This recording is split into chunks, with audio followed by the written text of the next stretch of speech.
which could be translated into the vernacular as well-bred or good breeding or good origins or something like that. Then we'll talk a little bit about eugenics in Indiana and Germany, and then pause briefly to think about the path forward. Who's this?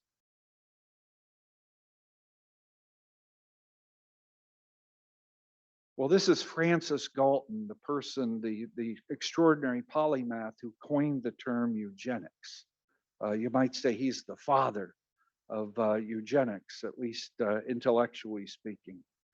So eugenics actually goes back to the book of Exodus in the Hebrew Bible. You could see eugenics at work in Plato's Republic. It was not called by that name then, but these are very old ideas that go back thousands of years, perhaps even beyond history into myth. But for our purposes, the eugenics story begins in the 19th century with Charles Darwin, who was both an important geologist and naturalist, and who wrote in 1859 in his epical work, The Origin of Species, as many more individuals of each species are born than could possibly survive, there's a struggle for existence. It follows that if any creatures, even slightly, have a better chance of surviving, they will be selected for. And those who aren't so well adapted to current conditions will be selected against. And from the strong principle of inheritance, any selected variety will tend to propagate its new and modified form. I mean, kind of a nice summary of a Darwinian outlook on the natural world. But that has big consequences. It's obviously grounded in the idea that we differ from each other. The notion is there aren't enough resources to go around, so some people can't survive and reproduce, some creatures can't survive and reproduce, others can, so we're in competition. And those who fare well in that competition will not only survive, but produce progeny. And over time, we will come to resemble more and more those creatures that survive and reproduce. This, of course, is Darwin's voyage on the HMS Beagle, where he collected a lot of specimens and did a lot of reading and thinking that led to the theory of natural selection. I think this culminated more recently, for example, in the work of the Oxford University biologist Richard Dawkins, whose most famous work is The Selfish Gene, the idea that we may in fact be marionettes or puppets being manipulated by our genes, that the genes are really calling the shots. So, you know, if you adopted that point of view, you might say the most real, most essential, most influential thing about a human being, or perhaps any living creature, is our genes.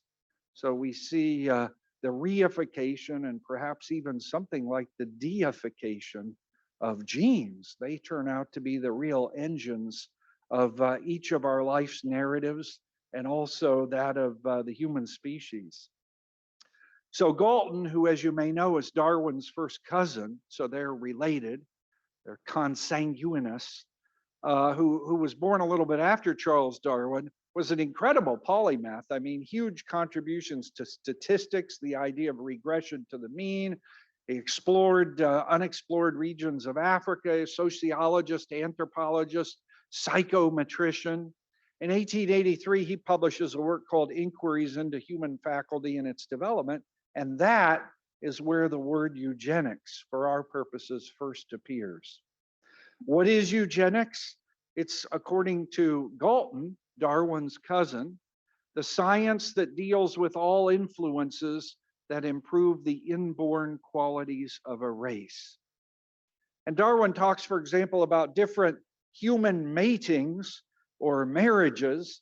The idea might be that some of those relationships are dysgenic, that is, they produce offspring that undermine or undercut the fitness of the next generation. Other matings or marriages are eugenic. They actually enhance the fitness of the subsequent generation. And Galton sometimes doesn't pull any punches. For example, he says there exists a sentiment, for the most part quite unreasonable, against the gradual extinction of an inferior race. Wow. I mean, we could spend the rest of our time together just parsing that sentence. Sentiment, unreasonable, extinction, inferior, race. What does he mean like that? There's a lot of ideas in play that deserve very close scrutiny, but it does give us a sense of the general idea behind eugenics. And, some people thought humanity's been lugging around a terrible burden of inherited diseases and predisposition to diseases, disabilities of one kind or another. And finally, we're going to cut that vine that's choking the tree of human health, human vitality, human progress, and will liberate humanity. So this is a later work by Galton's cousin, Charles Darwin. I referred to it earlier, The Descent of Man and Selection into Relation to Sex. I'll read this whole thing. It's one of the best known passages from the work. With savages, the weak in body or mind are soon eliminated, and those that survive commonly exhibit a vigorous state of health. Okay. We civilized human beings, on the other hand, do our utmost to check the process of elimination. We build asylums for the imbecile, the maimed, the sick. We institute poor laws, and our medical men exert their utmost skill to save the life of everyone to the last moment.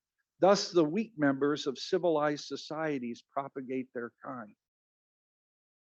There are weak members in our midst, and we have instituted policies. We have over time strengthened sentiments that lead us to keep the weak with us and to allow them to propagate their kind. No one who has attended to the breeding of domestic animals will doubt that this must be highly injurious to the race of man. Highly injurious to the race of man. It is surprising how soon a want of care or care wrongly directed leads to the degeneration of a domestic race. But excepting in the case of man himself, hardly anyone is so ignorant as to allow his worst animals to breed. It's worth mentioning we are animals. We may be special animals, but we are animals. Are we in fact allowing our worst animals to breed? Well, I spend most of my work week in this institution.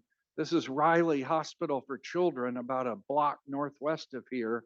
I and my colleagues at Riley Hospital, all those nice, medical social workers, chaplains, respiratory therapists, nurses, physicians, are we propagating the worst of our kind by caring for premature infants and toddlers and children and adolescents who bear diseases or predispositions to disease they might pass on to their offspring? These are some of the pictures we make in my neck of the woods. There in the upper left corner, you can see an MRI, magnetic resonance image of a human heart. There's a hole between two of the atria, the right and left atrium. This is an atrial septal defect. If that's heritable, should we operate on that baby or use endovascular techniques to place a barrier between those two cardiac chambers? In the middle is a baby who was born with a congenital intestinal obstruction, what we call duodenal atresia. That baby will die without surgery. This is similar to the famous Baby Doe case in Bloomington, Indiana in 1980, a very important case in the history of US bioethics. This baby will die without surgery. Should we do that surgery? Or should we allow the weak to suffer their natural fate and preserve the integrity of the human gene pool in subsequent generations? Finally, on the lower right, some children with a form of achondroplastic dysplasia, dwarfism. How good do people have to be? How normal do people have to be worthy of life, so to speak? That's a terrible question to pose, but it's a question at the heart of eugenics. So Bill Schneider, who's here in the room, knows a lot more about this than certainly I do, but Indiana holds the dubious distinction of being the first government to adopt a compulsory sterilization law based in eugenics. Some people simply shouldn't be allowed to propagate their kind, and to prevent them from doing so, we will sterilize them. Vasectomies for males, tubal ligations for females. They won't have any children, and that'll be good for our stock of Hoosiers, let's say. This is the other side of the same marker. So in 1907, Indiana got there first. By the way, Pennsylvania and Michigan had tried to get there, but didn't succeed. But Indiana, in a sense, did succeed. So we're talking about Indiana, and I just want to focus on one well-known eugenicist in Hoosier history, David Starr Jordan, who earned both his PhD and medical degree right here in the city of Indianapolis. He was one of the world's foremost ichthyologists. What's that? What does an ichthyologist do? Yeah, he was an expert on fish, identified hundreds of species of fish. He became at a very young age the 7th president of Indiana University, the first non-clergy person to hold that title. And not too long thereafter, he became the founding president of Stanford University out in Palo Alto, California. While at Stanford, he became chair of the American Breeders Association. What's that? Well, we might talk about that. And he actually founded its eugenics committee. We should take an interest in how human beings breed, and we should try to improve the standards of human breeding so that we can be benefactors to the human race. This, of course, is Jordan Hall. I hope you've been on the Bloomington campus of Indiana University. By the way, it's no longer Jordan Hall. It's the biology building. His name has been removed from that building precisely because of his association with eugenics and, I suppose, racism. So I just want you to hear the voice of David Starr Jordan, MD, PhD, the 7th president of Indiana University. In selective breeding with any domesticated animal or plant, it's possible with a little attention to produce wonderful changes for the better. To select for posterity those individuals which best meet our needs or please our fancy, and to destroy those with unfavorable qualities is the function of artificial selection, right? Since time immemorial, natural selection has worked on human beings and every other species, both extant and extinct. But now there's a species that understands what it is and how it works. And we, that species, will begin to implement artificial selection. We will supercharge natural selection and dramatically increase the rate of progress among human beings. Things get a little darker here.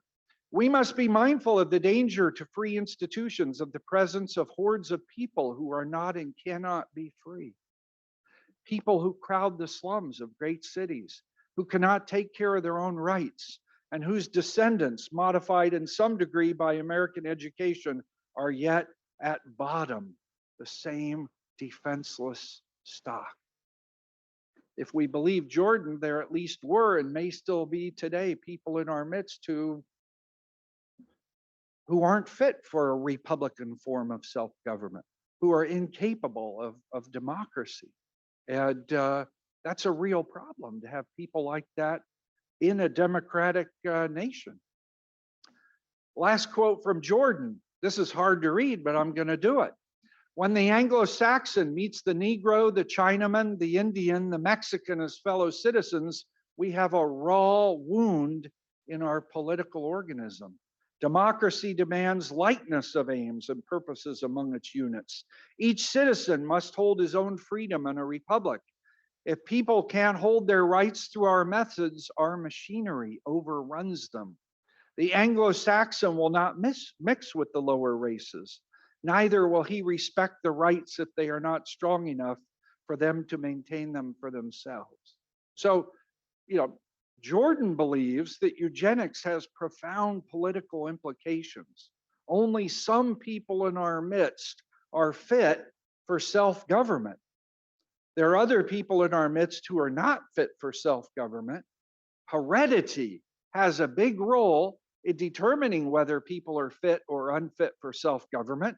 And from Jordan's point of view, it's our patriotic duty to put that knowledge to work and trim the ranks of the unfit and do our best to build up the ranks of the fit.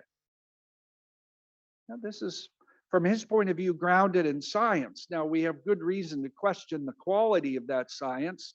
Some people might even label it a pseudoscience, but it's worth remembering that a whole lot of people, not only in this city and this state, but around our country and in fact around the world, took this as, if not the truth, at least a very, very persuasive argument that deserved not only attention, but action. Another Hoosier who played an important role here is John Hurde, who for about 25 years was director of our state board of health, contributed many things, you know, improving standards around sanitation, improving drinking water supplies. He was there kind of at the birth of pure food and drug legislation, but he was also there for Indiana's eugenics sterilization law. This is Hurde in his office with his secretary. Hear Hurde. The average number of children born in a family in Indiana when both parents are feeble-minded is 7.5. The feeble-minded are outbreeding, out-reproducing those with full mental faculties. Whether you believe in heredity or environment or education or decency or common sense or anything else, it is all wrong for feeble-minded persons to be here and rearing the next generation of citizens and voters. Wow, who knew? Some more words from Hurde. Marriage is an experiment in breeding. Tell that to your spouse when you get home this evening.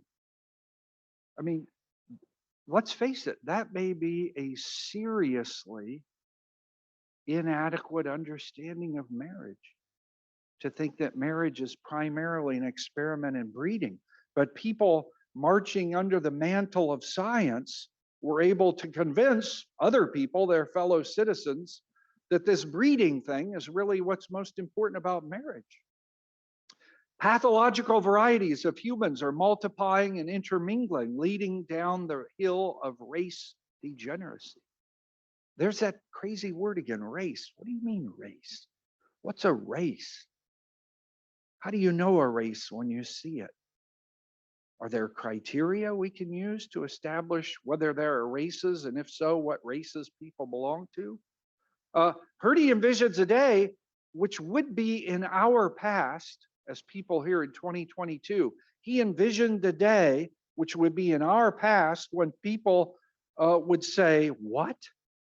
There was once a day when there were criminals in Indiana? People who were hereditarily lame? People who were halt, who were... Those kind of people won't exist in this state by the year 2022. People will treat that with disbelief. So Hurde dreams. This, of course, is Hurde's a grave marker. The real practical method of restricting germplasm in case of criminals, idiots, imbeciles, and rapists is castration. Don't let these people reproduce. More, on the other side, our mission is to make the best of whatever germinal equipment is present in human beings. And we need laws to prevent breeding from the worst.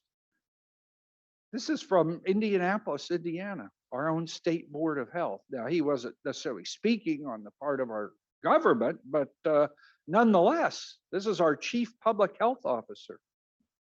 Finally, we get to a really dubious character, D.C. Stevenson, who was the grand dragon of the Indiana Ku Klux Klan, and who in September 23 published an article in the Klan's publication, The Fiery Cross. Here's what he said.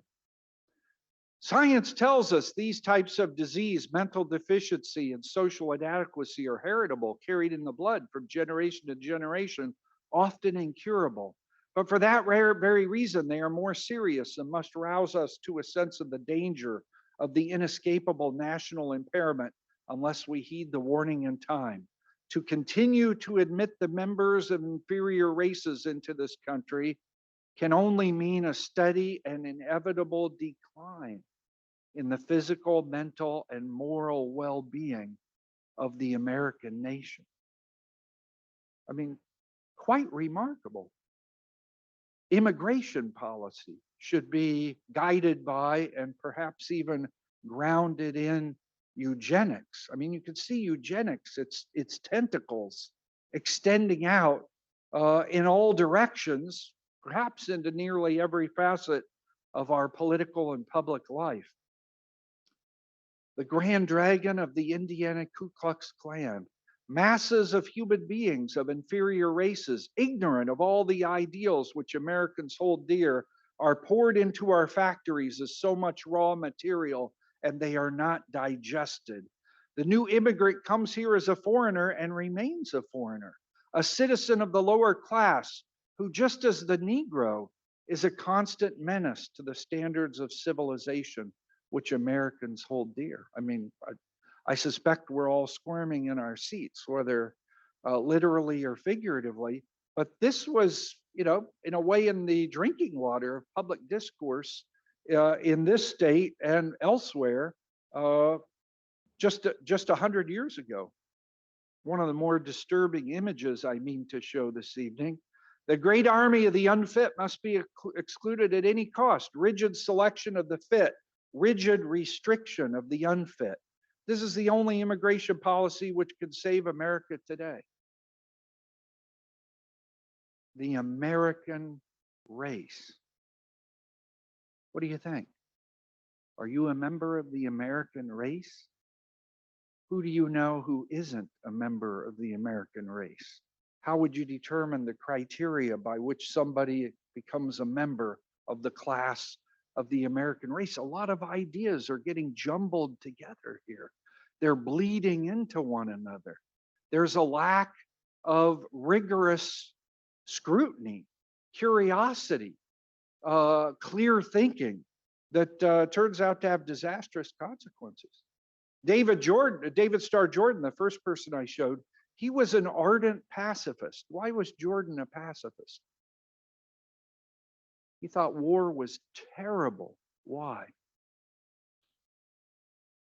Well, because you sent your youngest, fittest people off to fight and die or be maimed in war. Tremendous damage to what we might call the gene pool. So, we shouldn't have any more wars. A lot of us might long for a world without war, but what a bizarre reason to advocate pacifism. D.C. Stevenson, eugenics means we need tight controls on immigration. He thinks there's such a thing as an American race. He thinks there are people who are authentically, genuine articles, American, and then there are other people who aren't and could never be. Where do these ideas come from? What pernicious impact did they have then? And what sort of pernicious impact could similar ideas have today? That's one of the reasons to talk about this. So now I want to turn to Germany. Here's a disturbing poster. Basically, this says you got two people, one in fully physically and mentally capable, the other not so. What would happen if the person who's fully healthy produces 2 children and the person who's not produces 4 children? Well, you can see that here. I mean, this is meant to be an argument that we've got to make sure that the unfit don't reproduce and that the fit reproduce even more, right? I mean, this was an argument in Germany, Nazi Germany, the Third Reich. The welfare, the health of the Reich depends on basically selective breeding. Restrict the unfit from breeding and encourage the fit to breed even more. I mean, you could get a cross as a mother in Germany. If you had 4 to 6 kids, you got the bronze cross. If you had, I forget, 7 or 8, you got the silver cross. Maybe if you had 10 or more, you got the gold cross, right? We got to encourage fit people to reproduce more. So there's so many things we could talk about. We're missing far more than we're touching on. But I thought we'd talk a little bit about this man, a very respected, maybe even revered jurist in Germany, who in 1920 published a book on the Lebensunwertes Lebens. Anybody have the German? Basically something like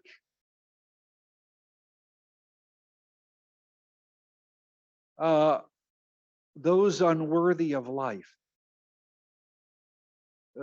The unworthy of life who are nonetheless living.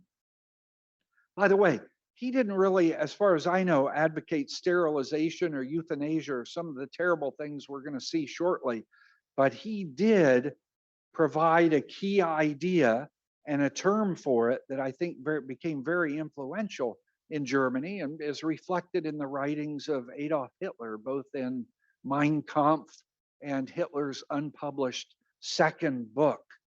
The ideas that are available to people in our society may exert a powerful influence over how they think, how they speak, how they act. And I believe these ideas were very dangerous. It's not the first time somebody said something like this, but these were in a way infectious and toxic ideas that took a tremendous toll, both directly and indirectly, on a great number of people. So this is a more recent edition of the book. It's actually also authored by a physician, but I'm going to focus on Binding. He basically makes the legal argument that suicide is permissible. It's impossible and inappropriate to outlaw suicide. Maybe that's true, maybe it's not. But he also suggests that that right to suicide might be transferable. So if I ever find myself in a desperate position where I wouldn't want to live any longer, but I'm incapable of ending my life, perhaps somebody should help me out and end it for me. Pretty soon you get euthanasia, right? Greek for good death, or sometimes referred to as mercy killing. So those who are terminally ill in some cases, those who are mentally ill, those who are what we might call in a persistent vegetative state, they just referred to as the unconscious. These may be people whose lives constitute burdens to them. And our mission as enlightened, compassionate human beings is to help relieve them the burden of their suffering. Who are we helping? Well, these are phrases from Binding, who again is a very respected German jurist. There are people living pointless lives. There are people who are burdens to their families and their society. If we end the lives of those people, we aren't killing them. We're in fact saving them from a terrible fate, a terrible end. Our responsibility is to kill them mercifully, to engage in mercy killing. This was a widely hailed idea. I believe it laid some of the groundwork, some of the foundation for things we're going to learn about now. So one way to put this would be that ideas have consequences, and bad ideas can have very bad consequences. Maybe one of your missions is not just to vote your conscience, but to let the light of your conscience shine in your family and community in such a way that a bright light is shown on some pretty dark and disreputable ideas that might, by virtue of being brought to the light, be better understood and perhaps dismissed by others. The idea here is that if one of these worthless eaters, that's another term from the Germans, worthless eaters, if one of them lives to age 60, that's going to cost the nation 50,000 Reichmarks, great sum of money. We don't have the resources to support those lives, so we should end them. So it's never a happy thing to quote Adolf Hitler, but if my argument for giving this talk today is correct, we would be remiss if we didn't revisit some of the words of Adolf Hitler. Here's Hitler expressing his admiration for the ancient Greek state of Sparta. The exposure of sick, weak, deformed children, in short, their destruction, was more decent and in truth 1,000 times more humane than the wretched insanity of our day, which preserves the most pathological subject, and indeed at any price, and yet takes the life of 100,000 healthy children in consequence of birth control or through abortions, in order subsequently to breed a race of degenerates burdened with illnesses. That's pretty hard to read, but there it is. There are children who are unworthy of life, lives unworthy of life. And the humane thing, the politically savvy thing to do, our responsibility to the state and humanity is at least to make sure those people don't reproduce and perhaps end the drain they represent on precious natural resources. What a terrible idea. Could there be anything worse?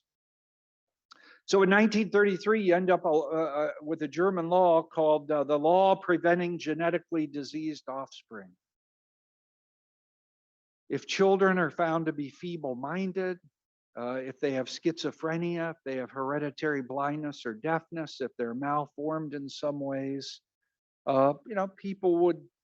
doctors and nurses would administer small doses of barbiturates, would deprive them of nourishment, and over time they would die.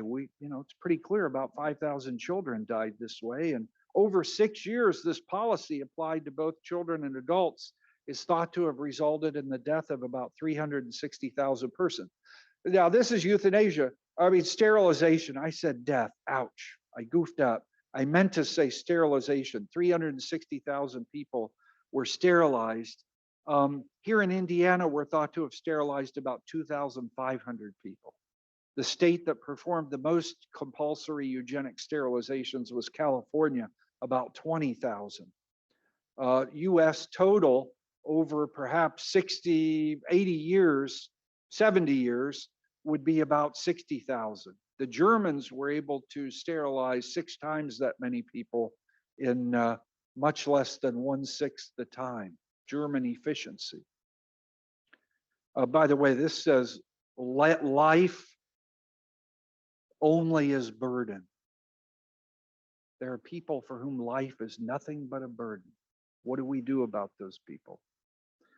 In 1939, the euthanasia program was started. In 1941, it was officially stopped. And by the way, the reason for that was to transfer the equipment, techniques, personnel, and strategies of the Nazi eugenic euthanasia program to the death camps. They learned a lot through eugenic euthanasia, and those kinds of principles were applied on a much greater scale elsewhere. None of those were in Germany. So in 1939, children and adults are losing their lives. There are lethal injections, Cylon B gas, about 300,000 people killed before the objections to the program became difficult to resist. This, by the way, now the figure's inflated to 60,000 Reich marks. The suggestion is there are people in our midst who should not exist. They cost a lot, they contribute nothing, they should be dispensed with. So lest you think this is confined to the most sinister of sinister characters like Adolf Hitler or some of the Nazi physicians who participated in and helped organize these programs, I just want to point out that these ideas were very popular in the United States and Europe in other contexts. For example, who said this? Society has no business to permit degenerates to reproduce their kind. Well, the answer is Teddy Roosevelt said that. A very progressivist politician, a Republican, who said this: the unnatural and increasingly rapid growth of the feeble-minded and insane classes constitutes a national and race danger, which it is impossible to exaggerate. Well, these are the words of Winston Churchill, who said this: our puny sentimentalism has caused us to forget that a human life is sacred only when it may be of some use to itself in the world. Those are the words of Margaret Sanger, often regarded as the most important birth control advocate in US history. And by the way, you can find similar quotes for each of these individuals, and this list can be expanded from a dozen or so to many dozens to hundreds. Lots of people held deeply eugenicist views. And, both Teddy Roosevelt, Republican progressive politician, Woodrow Wilson, Democrat progressive politician, both pretty clearly held eugenicists and even racist views. I'm not saying that to say that we should despise these people. My intention in saying that, well, let me invoke an idea from Alexander Solzhenitsyn. It's mentioned twice in the Gulag Archipelago. Solzhenitsyn doesn't repeat himself a lot, but he repeats this idea twice. The line dividing good and evil does not divide the people into this room into the good half and the bad half. The line dividing good from evil cuts right through the heart of every person in this room. So from my point of view, the purpose of this is not to vent our spleen, to pour out our bile on these bad actors, but to recognize that we may not be completely angels. We might someday be duped. We might someday lose sight of what's most real, most important, most worth living for, and perhaps even worth taking risks in life for. I see this as a challenge to each one of us, and not just an opportunity to look back on a dark, benighted time and thank our lucky stars that we were born after that age. So this isn't just consigned to the dustbin of history. This is obviously a child with what used to be called Mongolism, more recently Down syndrome, more recently trisomy 21, 3 rather than 2 copies of the 21st chromosome. What's happened to the rate at which children are being born with trisomy 21? Well, the answer is that in Western Europe, it's gone down by more than half over the last few decades. And here in the United States, it's down by about a third. Now, you might say, what's that got to do with eugenics?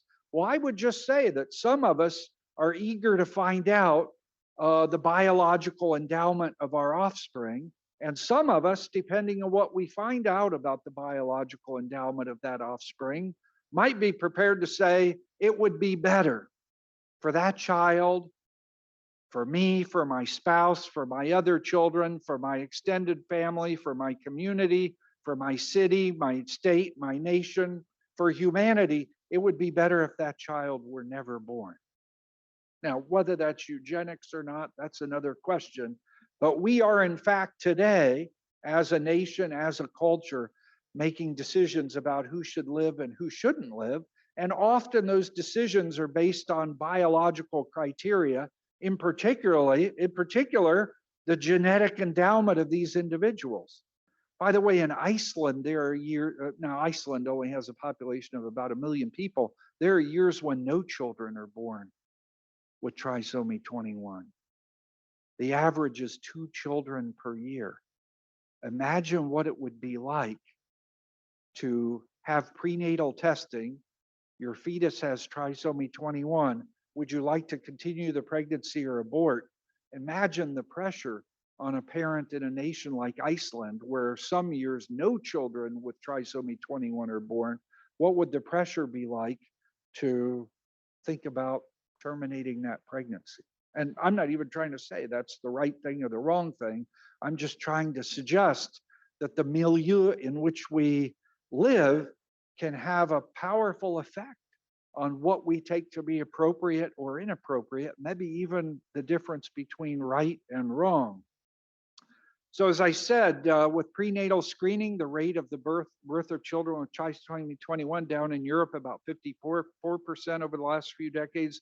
Here in the US, down 33%.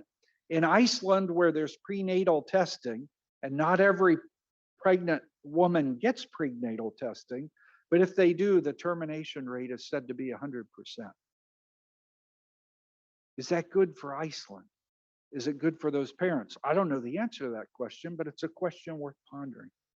How do we know whether we're better or worse off by preventing some human beings, or let's say fetuses, from being born, how would we know whether we're better or worse off from preventing some human beings from reproducing? How would we know whether we were better or worse off from preventing some human beings from continuing to live? That's a big and interesting question. And I would suggest it's one we shouldn't shy away from, but must be willing to confront and think about, and maybe even talk about, because if we don't, we may find ourselves in some rather dire circumstances that Hoosiers have found themselves in not so long ago. This, of course, is Richard Dawkins, the author of the Selfish Gene, a faculty member at Oxford University. If you breed cattle for milk, horses for running speed, dogs for herding skill, why on earth should it be impossible to breed humans for mathematical, musical, or athletic ability? Maybe you'd like for your daughter to be an Olympic athlete, or your son to play at Carnegie Hall. What's wrong with choosing your mate in a way that you think will increase the chances of achieving your dream? That's a serious question. I wonder whether some 60 years after Hitler's death, we might at least venture to ask what the moral difference is between breeding for musical ability and forcing a child to take music lessons. How would you respond to Richard Dawkins? What would you have to say? Is it okay, on the one hand, to practice what's been called negative eugenics? These people aren't fit. They should not reproduce. They should not have children. Negative eugenics weed out the unfit from the human gene pool. Or positive eugenics. Who are the best among us? What can we do to encourage them to marry one another, or perhaps to put the matter in more naked terms, to breed with one another, and to do so often, so that we increase the number of human beings who are, who have mathematical ability or athletic ability or musical ability. Of course, it's a stretch to say that we understand the genetic basis of those capabilities. But if Richard Dawkins, Oxford University biologist, can suggest that, perhaps it's not unthinkable. I just wanted to provide you with a little bit of insight. This is the only slide on this point of some objections that were raised against eugenics. And this, of course, is G.K. Chesterton, journalist, essayist, the Father Brown Mysteries. Chesterton published a book in 1922. He'd actually worked on it for over a decade, called Eugenics and Other Evils. I just wanted to give you a taste of why some people, even in the heyday of eugenics, were sounding alarm bells and doing their best to promulgate arguments that they hoped would defeat the eugenicists.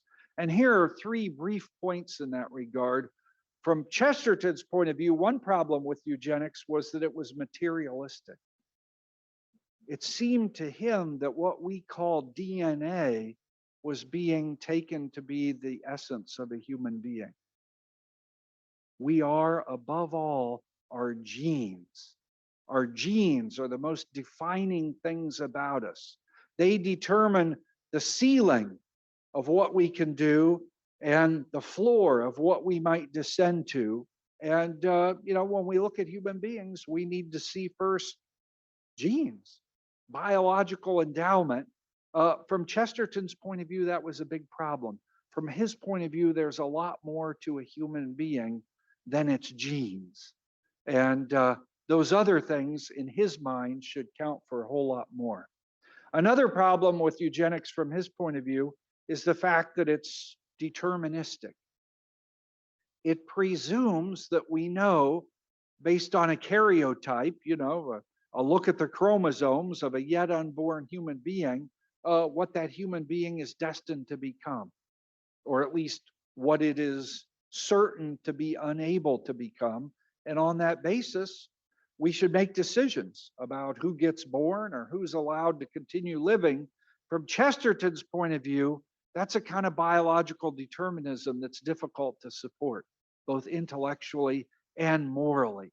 We can't always see the path before the journey. I just point out that there are human beings with trisomy 21 who've performed at Carnegie Hall, who've run Ironman triathlons, who've been regulars in network television series. I mean, there are some people with trisomy 21 who've achieved a lot, I guess we might say.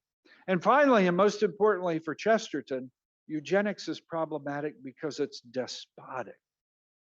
People like David Starr Jordan, John Hurde, D.C. Stevenson, Carl Binding thought that they had ascended to a higher place where they could look down on the rest of humanity and see what humanity's course should be, and who imagined imposing their will on humanity to achieve a brighter and better future. From Chesterton's point of view, that's a kind of despotism that's wrong on its face, no matter how lofty its aims might be. One way to put that might be that Chesterton believed in and argued for, the capacity of human beings to determine our own course in life to the extent possible for us. So I come to the end of this presentation.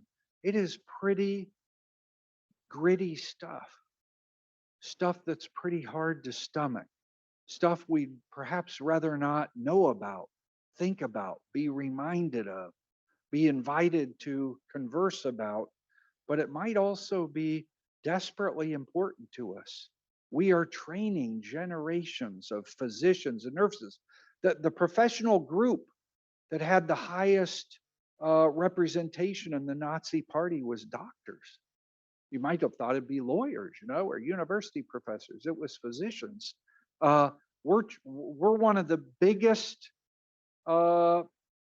educators of health professionals in the United States, with our big nursing schools and medical schools and dental schools and allied health schools and so forth. As far as I know, we don't share this history. We don't share these lessons.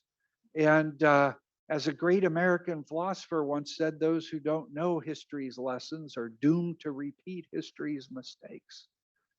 So I would encourage you to take some interest in eugenics. Some of you know more about it than I do, but all of us, regardless how much we know at the moment, could learn more and could put those lessons to use through education and advocacy.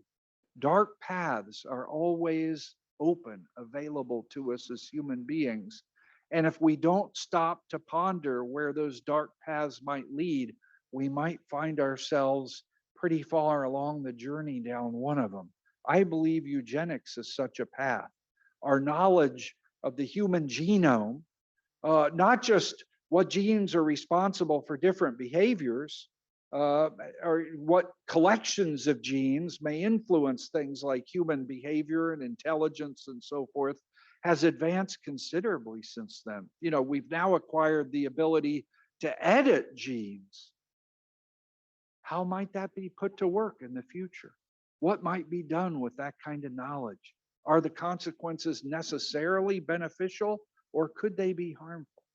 If they were harmful, in what ways might they prove harmful? What notions, anthropological notions about what a human being is, what a good human life is, the sorts of thoughts and feelings and actions that characterize a good human life, to what degree are they placed at risk if we don't understand this bizarre convergence of biology and medicine and ethics and public policy, and who knows, maybe even religion or faith? If we don't understand that, we may find ourselves very far down one of those dark paths. So I'm hoping this presentation stimulates some thought and conversation, and that you might put this to work in your own teaching, your own conversations with friends and colleagues, maybe even advocacy, because I have the sense that the ugly monster of eugenics is to some degree rearing its ugly head right now, and might do so even more in the future. we're not inevitably on a path of ascent. There's always the possibility we'll find ourselves on a path of descent. And strangely enough, Darwin's Descent of Man at least had implications that caused some people to put us on one of those terrible descending paths into a very dark place. All right, I'll stop there. I hope this will stimulate some comments or questions, conversation. Doesn't have to bounce off me. Any thoughts? Please, sir. This live. Oh, it's very live. That sounds live. Yeah, I understand that this talk was, designed obviously for people in the healthcare field, I guess, and folks interested in eugenics.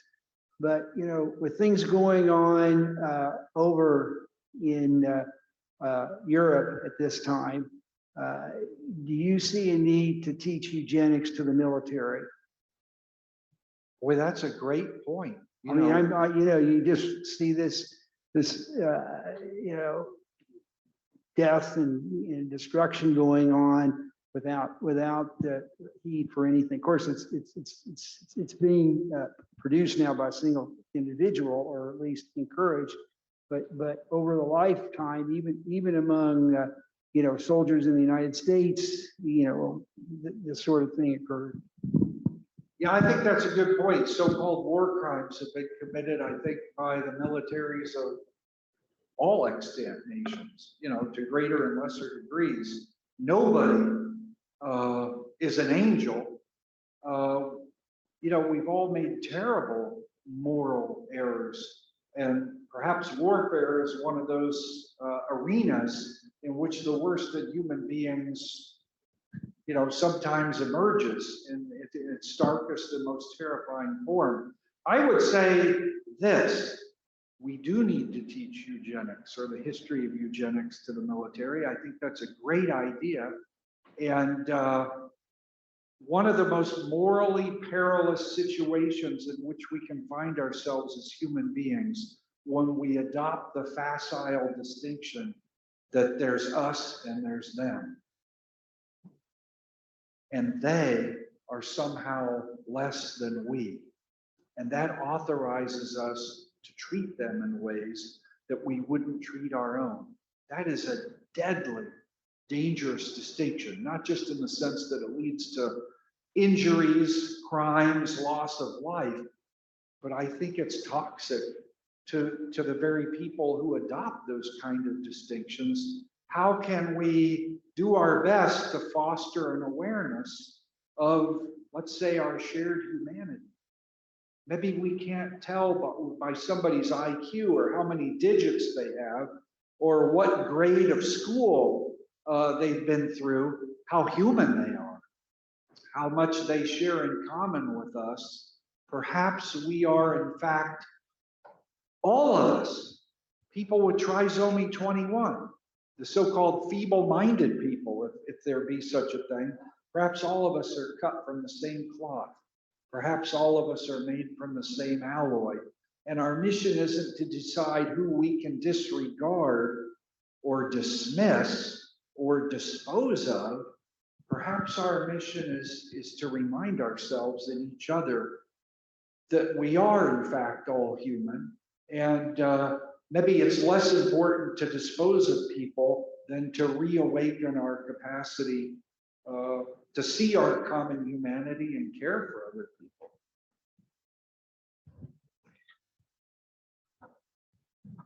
For people online, please put your questions in chat and we'll convey them here in the auditorium, but we have another question here. Thanks, Alex.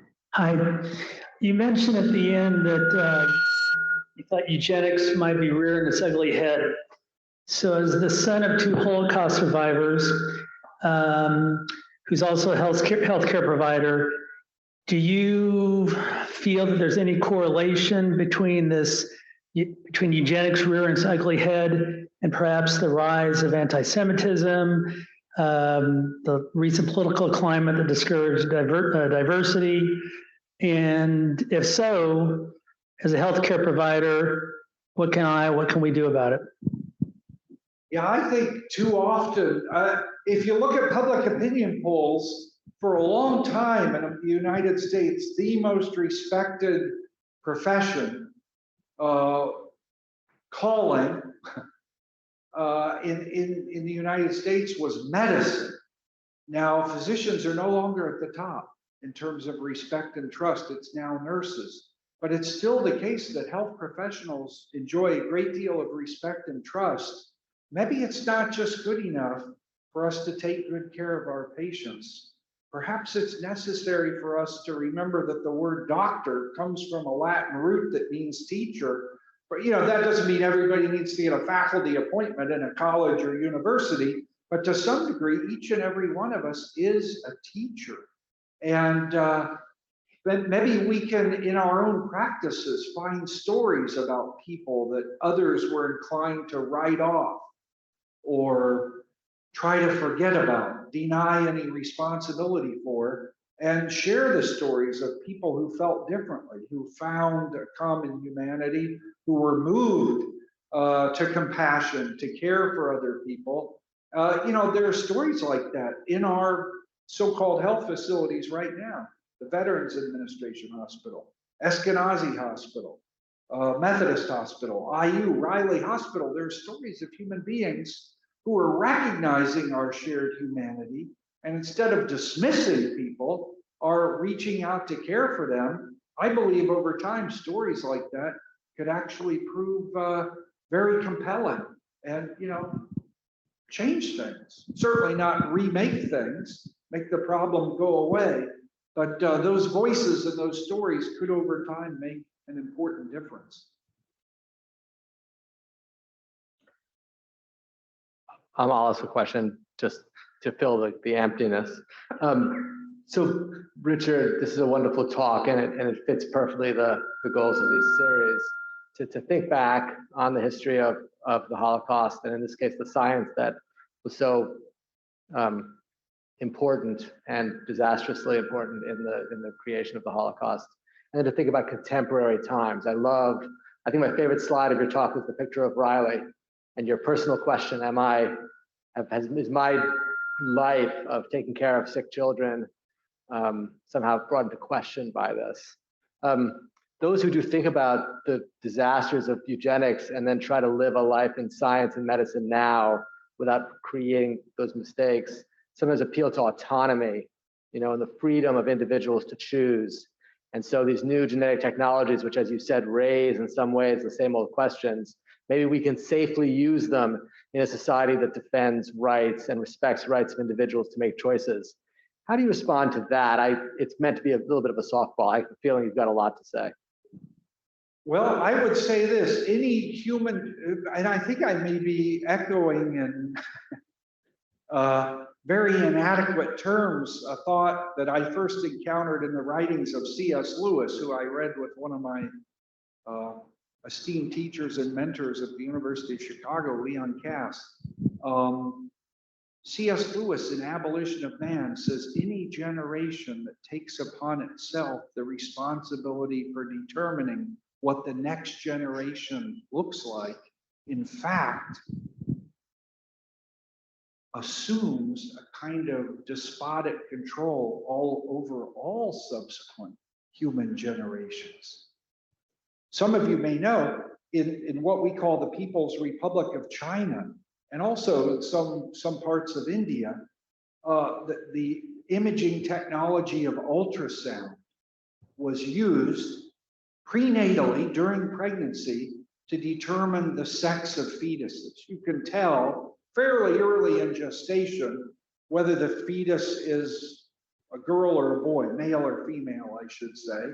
And in big parts of those countries that place a real premium on having a male heir, and in a nation like China, which for decades had a so-called one-child policy, a misnomer to be sure, but a one-child policy,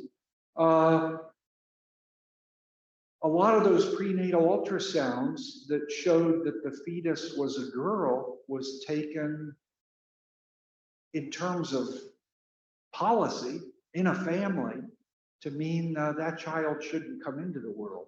We'll terminate this pregnancy now.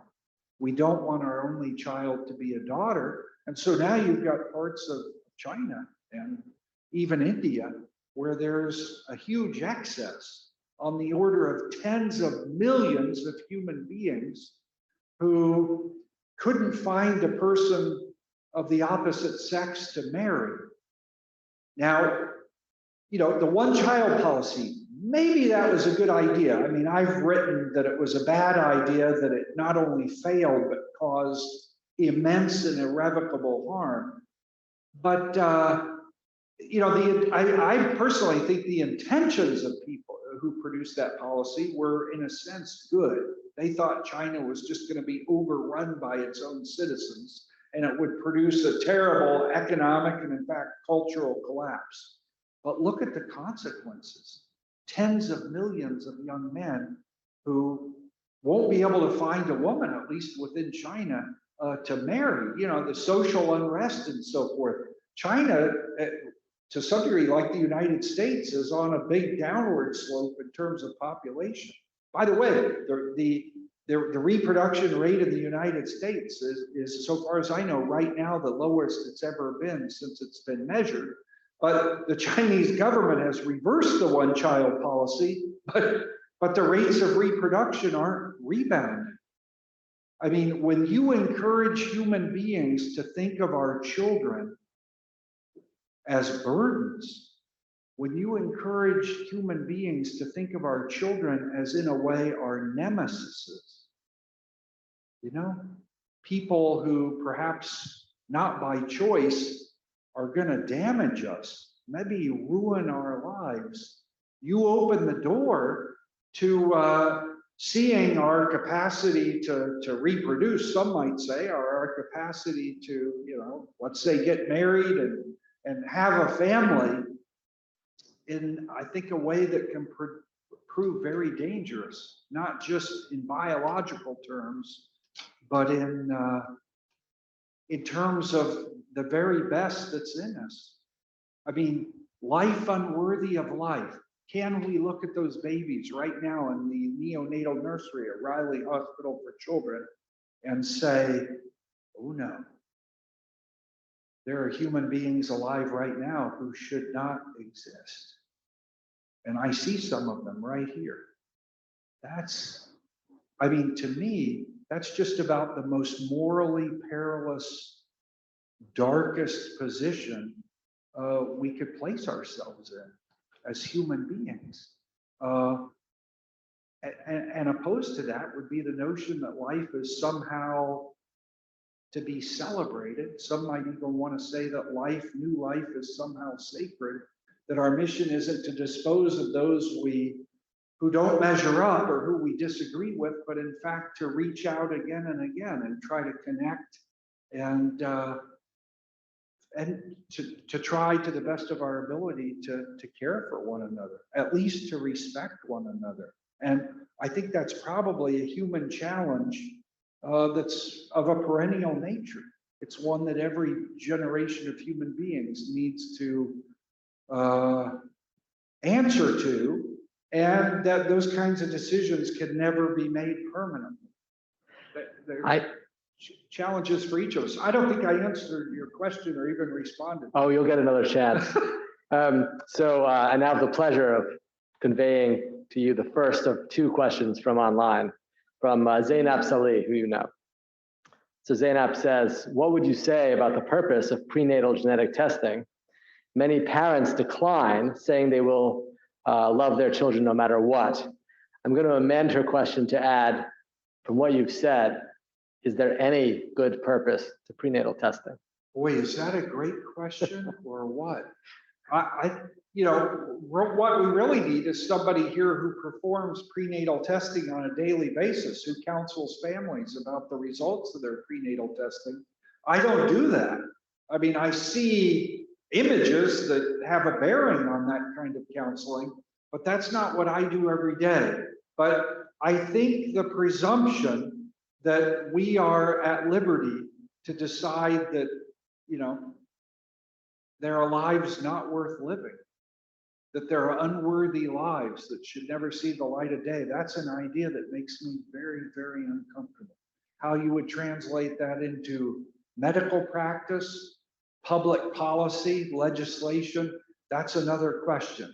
But having gone down into the very dark and disturbing bowels of eugenics over a period of time, I emerge, into the light of this sunny day, really uncomfortable with the idea that I or anybody I know or care about would ever be placed in the position to decide whose lives are unworthy of living and whose very existence should be prevented or terminated because of that unworthiness. That's not necessarily what you should think or feel or decide, but that's the position in which I find myself.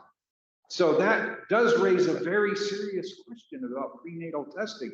Now, of course, there are reasons to do prenatal testing. For example, you might learn something about the needs of a fetus that will become apparent at birth or shortly after birth that you'd want to be in a position to respond to immediately.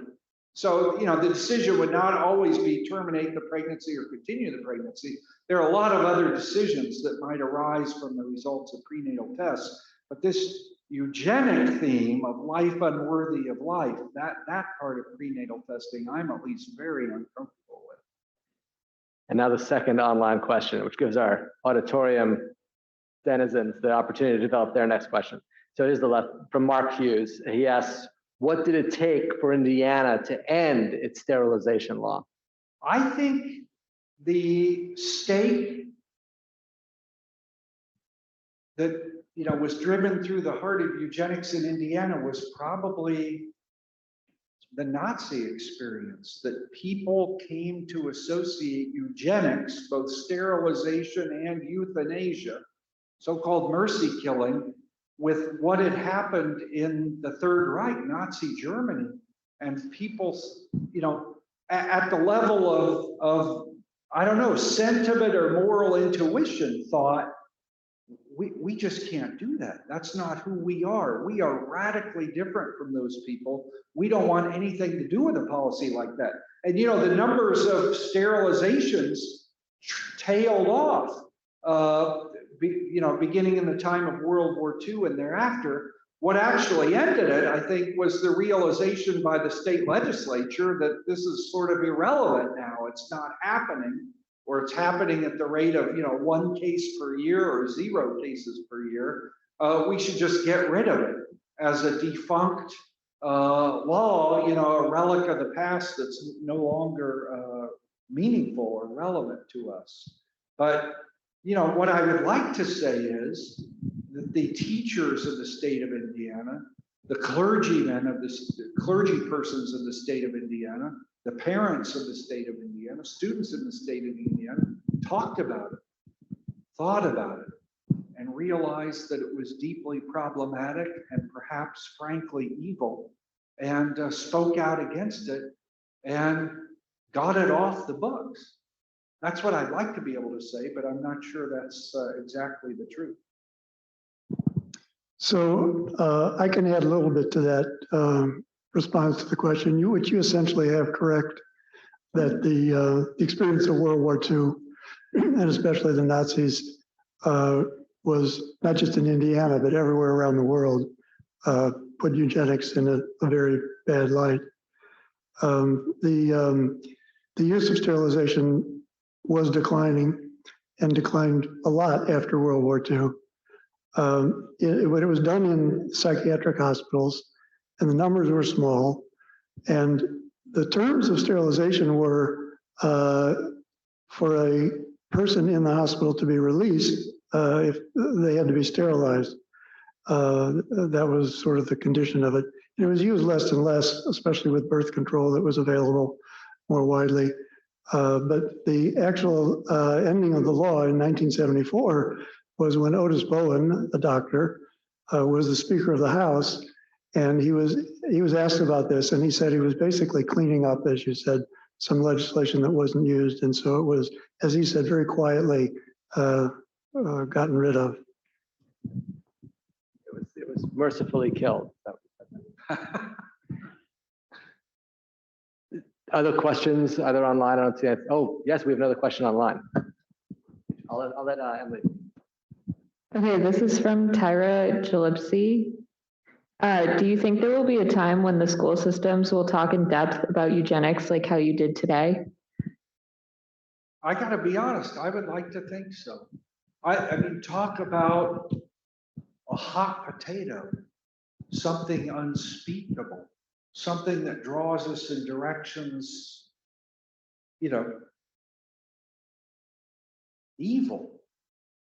You know, it could be that no school district in the state would have, I don't know, the recklessness or the courage to do so. But I think these are the kind of things we need to be willing to discuss. We need to be willing to talk about eugenics. We need to be willing to talk about slavery. We need to be willing to talk about war crimes. Because if we've never read about, thought about, or talked about these things, if we've never experienced the feelings they engender in us as we think or talk about them, we're not going to be well equipped to respond in the course of world history, locally or globally, when these things rear their ugly heads again. And so I would, you know, you could imagine a course in a high school, let's say, maybe it's for seniors, maybe it's called, you know, difficult topics. Who knows what it would be? You know, the hard lessons of history. But maybe that's just a part of a course, but we're going to talk about some things like that because we have to see the mistakes we have made. If you take that Solzhenitsyn quote seriously, we can't simply demonize those people and say, thank goodness we're not like them. Thank goodness we're cut from better cloth than they are. Thank goodness we would never go down that dark path that they traveled.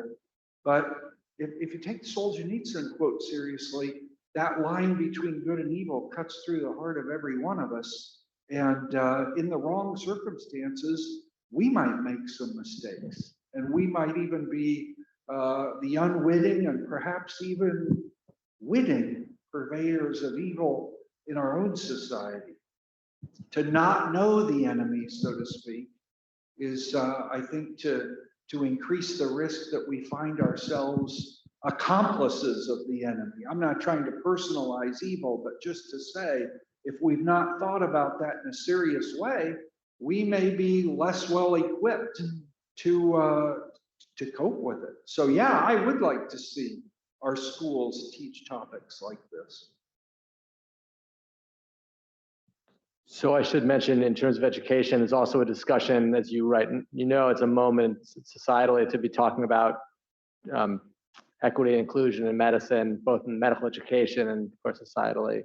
And I think your point about confronting and considering and finding the implications for our current practice is absolutely central to all that.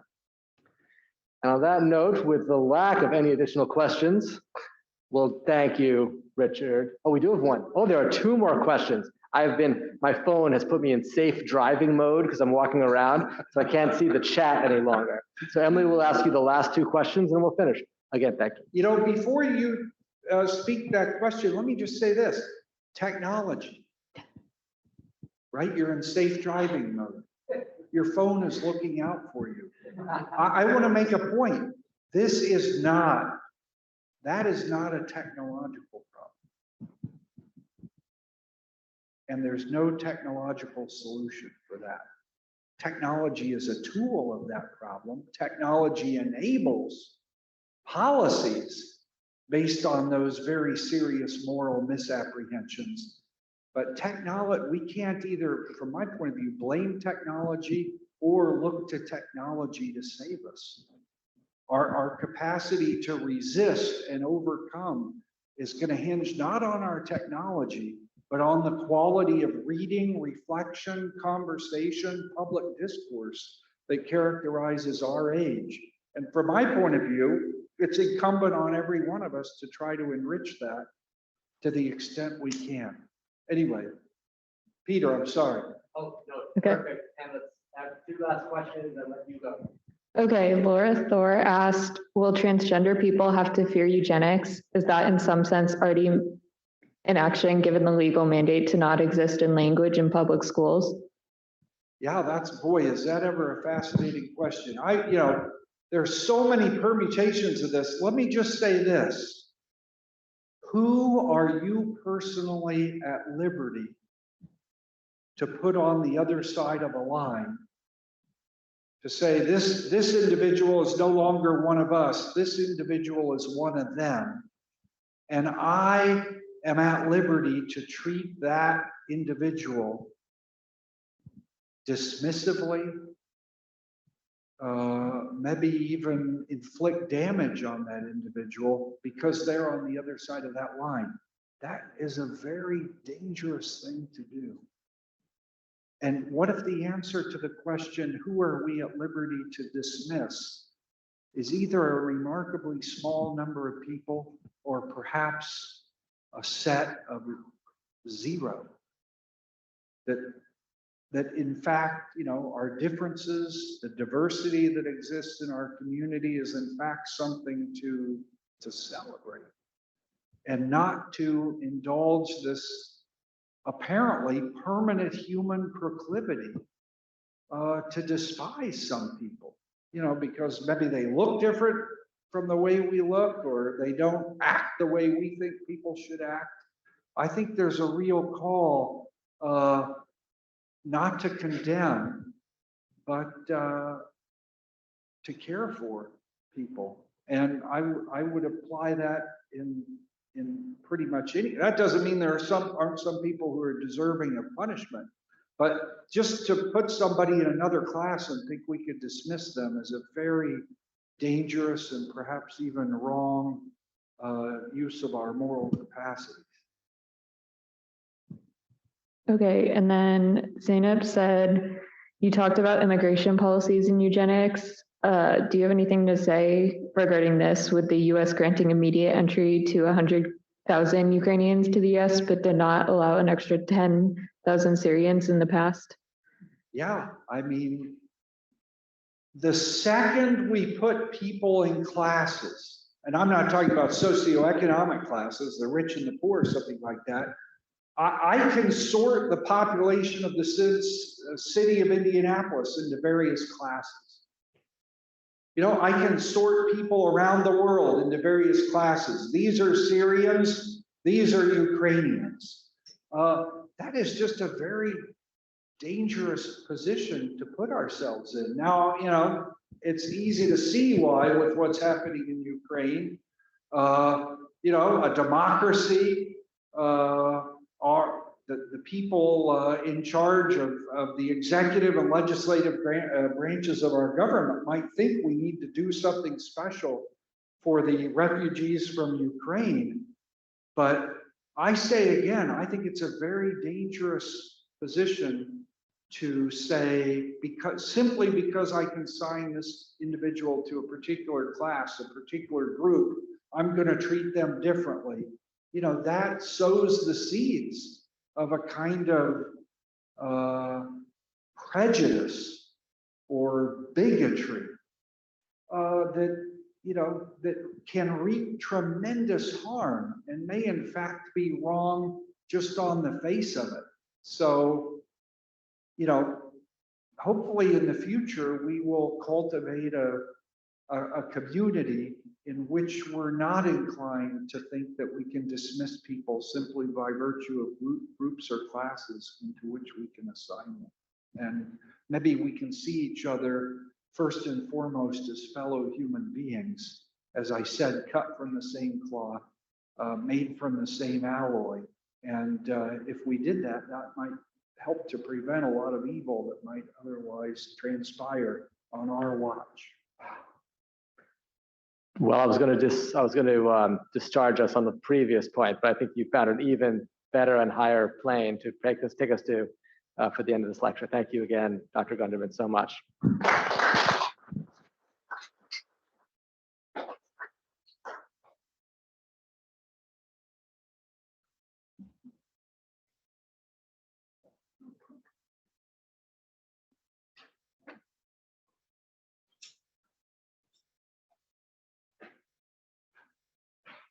Yeah.